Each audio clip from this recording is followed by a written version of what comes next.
আমি খুব ছোটবেলা থেকেই স্বপ্ন দেখতাম আমি একদিন অনেক বড় হব। অনেক কিছু করতে পারবো। আর সেই দিন সবাই আমাকে চিনবে এক নামে। আর আমি গরিব, দুঃখী, অসুস্থ মানুষের পাশে দাঁড়াবো। আর আমি ছিলাম খুবই নিম্ন মধ্যবিত্ত ফ্যামিলির একটি মেয়ে। আমার বাবা একজন কোনরকম কাজকর্ম করে আমাদের সংসার চালাতো। আর আমরা ৩ বেলায় ৩ মুঠো ভাতে খেয়ে থাকতাম প্রায় সময়। সেই রকম অবস্থায় থেকেও আমি কিন্তু প্রায় সময় এই স্বপ্নই দেখে যেতাম। মনে, মনে ভাবতাম আমি কি স্বপ্ন যেগুলো দেখি বাস্তবে কি করতে পারবো? কিন্তু আমার মনে অনেক সাহস ছিল, অনেক বিশ্বাস ছিল যেন আমি করতে পারবো।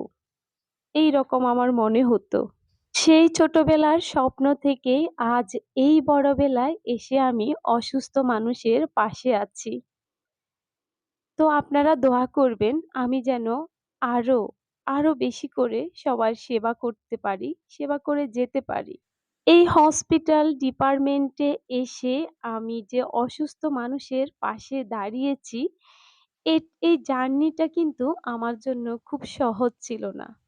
আমি খুবই নিম্নমধ্য ফ্যামিলির একটি মেয়ে, গ্রাম থেকে উঠে আসা এবং হসপিটালে এসে অসুস্থ রোগীদের পাশে আছি। তাদের স্যালাইন, ইনজেকশন, ওষুধপত্র এগুলো দিচ্ছি।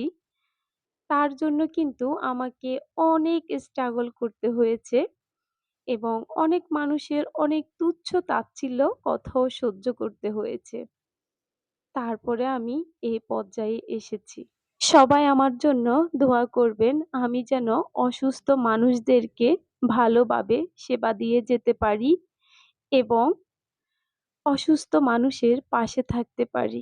আমার ছোট দুটো ছেলে-মেয়ে আছে, তাদেরকেও যেন আমি মানুষের মতো মানুষ করতে পারি। হসপিটালের ডিউটি, বাসায় কাজকর্ম এবং বাচ্চার টেক কেয়ার আর তো প্রচুর পরিমাণে গরম, ঠান্ডায় আমি একটু অসুস্থই হয়ে গেছি। আমার গলাটা এইজন্যই এমন দেখাচ্ছে। তো আপনারা প্লিজ কিছু মনে করবেন না। এখন কিন্তু বিকেলবেলা আমি বাসায় ছিলাম। আমার ডিউটি নাই। তো আমার এক আত্মীয় ফোন করে বলতেছে যে উনি খুবই অসুস্থ। তখন উনি আসছিল। আসার পরে ওনার থেকে শুনতে পাই ওনাদের পাশের বাড়ির কিছু লোকজন ওনাকে খুবই মারধর করেছে। মহিলা মানুষ। তো এখন আমি সরকারি হসপিটালে নিয়ে এসেছি। এনে ডাক্তার দেখিয়ে ওনাকে ভর্তি দিয়ে দিয়েছি। দেখুন গরিব মানুষ, অন্যদিকে অনেক অসুস্থ, আবার পাশের বাড়ির লোক মারধর করেছে। এজন্য হয়তো এটা আ যে পুলিশ কেসও হতে পারে। তো সরকারি হসপিটালে ডাক্তার দেখিয়ে ওখানে ভর্তি রেখেছি। সবাই ওনার জন্য দোয়া করবেন। ওনার ঘরে যা কিছু জিনিসপত্র আছে তা কিন্তু ওই যে পাশের বাড়ির লোকজন নিয়ে যাচ্ছে। উনি যখন বাধা দিতে যায় তখন তারা ওনার উপরে এই যে হামলা করে, ওনাকে মারধর করে। তো এখন পরিস্থিতিটা কেমন হয়ে যাচ্ছে দেখুন। চুরিয়ে চুরি করে আরো চোরকে চোরও বলা যাবে না। উল্টো এসে মারধর শুরু করে দিয়েছে। এইরকম অসুস্থ মানুষের পাশে যেন আমি সারাটি জীবন থাকতে পারি, এইজন্য আপনাদের কিন্তু সাপোর্ট আমার খুবই প্রয়োজন। আপনারা আমাকে উৎসাহিত করবেন প্লিজ।